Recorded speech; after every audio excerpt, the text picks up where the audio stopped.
स्वागत है नियम्स कानून के प्लेटफॉर्म पर, जिसका ऑब्जेक्टिव आप सभी तक देश विदेश के नियम कानून की जानकारी पहुंचाना है। आज हम सेक्शन 18 से रिलेटेड सुप्रीम कोर्ट का लैंडमार्क जजमेंट डिस्कस करेंगे, जो कि Rohtas industries staff union versus state of Bihar 1963 में दिया गया था।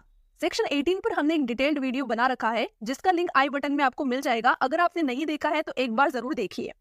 अगर आपने सेक्शन 18 को समझ लिया है तो आपको ये पता चल गया होगा कि section 18 basically registered trade union एवं उनके मेंबर्स और ऑफिस बियरर्स के खिलाफ सर्टेन केसेस में किसी भी सिविल कोर्ट में होने वाले प्रोसीडिंग से बचाती है।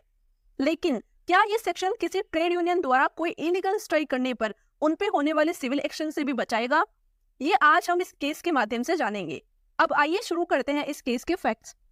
इस केस में पिटिशनर यूनियन ने कंपनी के खिलाफ स्ट्राइक की, कंपनी द्वारा बोनस नहीं देने और जे बॉय अवार्ड का इम्प्लीमेंटेशन नहीं करने पर। हालांकि दोनों पार्टीज ने आपस में एग्रीमेंट करके डिस्प्यूट रिजोल्व कर लिया और यूनियन द्वारा स्ट्राइक भी खत्म कर दी गई।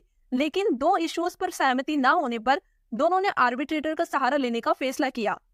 आर्बिट्रेटर के पास जो इशू रिजोल्व करवाने के लिए भेजा गया वो ये था कि स्ट्राइक के दौरान कंपनी के बंद होने पर जो लॉस हुआ है उनका कंपेंसेशन क्या यूनियन करेगी, और क्या स्ट्राइक के दौरान वर्कर्स का पेमेंट कंपनी को देना पड़ेगा।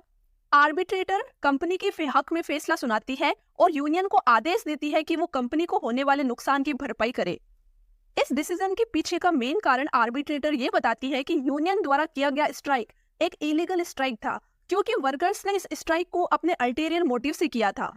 इस डिसीजन से पिटिशनर यूनियन एग्रीड होकर पटना हाई कोर्ट में writ petition in form of certiorari file करते हैं आर्बिट्रेटर को डिसीजन को क्वाश करवाने के लिए।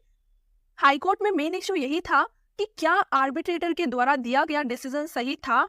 हाई कोर्ट यहाँ पे आर्बिट्रेटर के डिसीजन को गलत बताते हुए उनके डिसीजन को क्वाश कर देती है।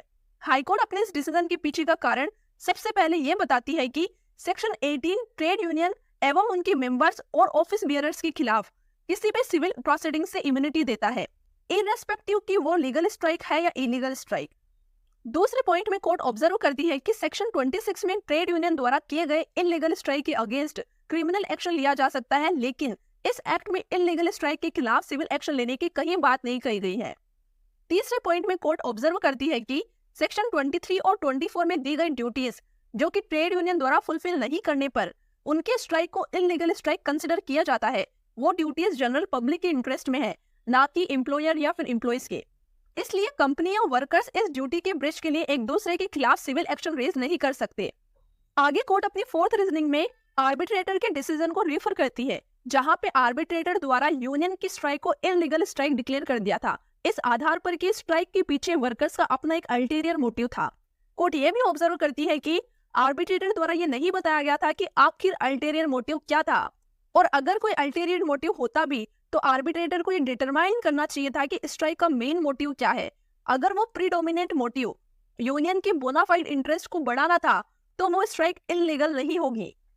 आखिर में कोर्ट बताती है कि टोर्ट ऑफ कॉन्स्पिरेसी तभी एक्शनेबल होती है जब उसका ऑब्जेक्टिव किसी को नुकसान पहुंचाना हो।